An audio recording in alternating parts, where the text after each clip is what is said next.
Assalamualaikum warahmatullahi wabarakatuh. Alhamdulillah. Bismillahirrahmanirrahim. So let's continue with our tutorial. And as I mentioned in my previous video, for this one, we're going to install Julia into our system so that we don't have to use Google Colab and so that we don't have to use an internet connection for us to do some of the codes that we're going to do in the succeeding lessons, right? Although I have to emphasize that we may still need some internet connections if ever, simply because if we want to install some libraries, for example, which I'm going to discuss in succeeding videos, is that installing libraries will require downloading those libraries first and then installing it into our system. So, but that's the only scenarios that we're going to have it, and usually once you do it, once you install it, you don't have to run that downloading again, right?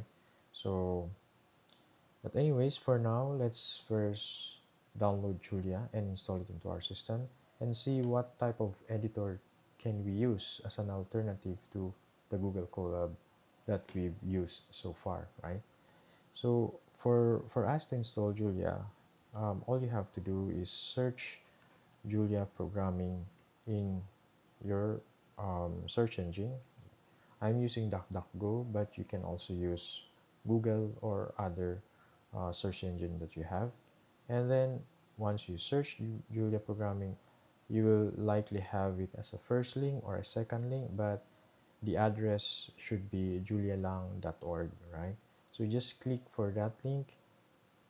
After that, so this is how it should look like. But of course, it depends. Depending on when you will watch this video, they might actually have updated the style or the looks of their websites. But at the moment, at the time of the recording, this is how it looks like. And then once you are in the website, you just have to click install. And then once you click that, you can actually run this command in your, say, CMD if you are, or command prompt if you are using Windows, or in your terminal if you are using Mac. But I know some of you might not be familiar with how to run this type of codes in your system to install Julia. So let's do the usual way of installing a software in any system, right? Whether it would be in Windows or Linux or Mac.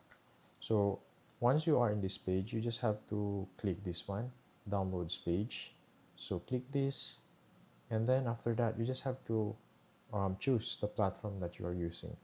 Most of the time, it would be a 64-bit, right? So you just have to click if it is an installer or a portable. Either way should actually work. And then all you have to do once you download it, you just double click and then you just follow the process, right, of installing a software. Or it could be like, if it is a portable, it could be like something that can be used already, right, in the case of Windows, for example, right? But for Mac, same, it's the same, but again, you also have to understand what type of Mac you are using. Are you still using those old version of Mac that uses Intel as the processing unit? But for those who have recent Mac, you should, which like for example those that starts with M chip, for example, so M1, M2, M3, for example, which is actually the Apple Silicon. So this is the one that you should also select, and then you can just click the DMG file. And same to the old Mac versions, you can also click the DMG file, and then you can just, once downloaded, you can just follow, extract it, and try to install and follow the usual installation of a software. So that's how you install it, right? So at the moment, the current stable version of Julia is 1.11.7, so you can install that into your system. Once you install that, you should be able to find it in your start menu if you are using Windows, or if you're using Mac, you can also find it in your launcher, although I'm using the recent version of Mac OS, which is Tahoe, Mac OS Tahoe, I think, and they've called it as apps at this point, not launcher anymore. But anyways, it serves the same purpose. So you can just search Julia. So I have it installed already, and then once you search the Julia, and then you can just click it, and then once you click it, okay, so I'm getting error. But the thing is, I think the reason why it's not working because I've set it up as a code here, so I can actually just write Julia in my terminal. But basically, if I click that, it will actually open. It will look like something like this. Okay, so if you are in Mac, you actually open it, you should actually see something like this one. If you are in Windows, the same. Click it in the start menu, and then you should be able to find that Julia application logo, and then you should be able to see also this type of window, right?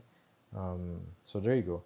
Now what do we have here? Okay, so this is the what they call the Julia REPL, REPL, and basically you can run Julia codes in here. So in Google Colab we have cells. Here we have this Julia prompt, so you can actually run codes here. So this is some sort of like this the cell itself, right? So if I say 1 plus 1, it will return 2, for example. 5 times 5, right? Or print ln hello Al, for example, right? Or say x is world. Let's say print ln hello and then x, right? Hello world. So the usual codes that we've written before, you can actually do it in Julia REPL, right? Now this is not actually an ideal editor for us to write our codes. Uh, it's actually hard, I would say, but for us to use something similar to Google Colab, which is actually the main basis of Google Colab, is what we call this Julia notebook. Okay, so the Google Colab was made using Jupyter notebook, and that's the one that we're going to use to install here. That's actually a library in Julia that we can use. And so the way for us to install that is simply loading a pkg library. So we can say using pkg, right? And then we can say pkg.add iJulia. That's the name of the Jupyter notebook library that we can use for Julia, right? It's iJulia. So this is how you write it, and then once you press it, will actually install. Now, the other approach to installing a Julia package, right, using this Julia REPL is simply by hitting this bracket, right, the right bracket, this one. So if you see this, right, so as you can see, it actually changed from Julia prompt into PKG prompt, because once I press that square bracket, the close or the right square bracket, right? If I press that, it will actually show immediately go to the pkg, and then I can just type in add iJulia, right? So that's similar to the one earlier, which is like pkg.add and then under the quote iJulia. That's actually similar to this code. So if I run this, it will install iJulia, but I think I have it already in my system, so it will try to download, but as you can see, no changes because it's already installed. So it's just actually pre-compiling some of the packages that I have here. And so let's just wait, and then once we have this,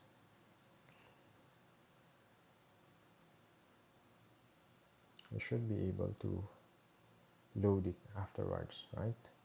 So we're close now. Let's see. There you go. Now all I have to do is to actually load that. So to go from this prompt into that Julia prompt here, yeah. So first in here I have to press this square bracket to come to this pkg prompt, and if I want to go back to Julia, I can just press backspace or delete. So if I do that, there you go, I'm now in the Julia prompt, and all I can do what I can do now is just type I using Julia. There you go. And then after that, I can say Jupyter Lab. There you go. And then if I press that, it will actually open my browser. There you go. And there you go. Now I have my codes in here. So as you can see, it has already opened a sample codes in it. And as you can see, I have some ready-made codes already in here, but actually once you open that, once you run that, you won't be able, you should not able, there should be no files yet.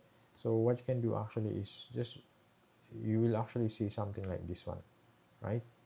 So but the thing is, you can actually click the notebook. So if I click this is similar to the Google Colab already. This is the cell. So if I say 1 plus 1, there you go, 2. And then like in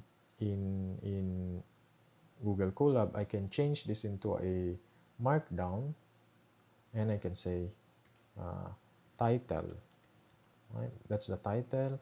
And then I can also again change it into markdown. This is a sample markdown text with, say, bold font.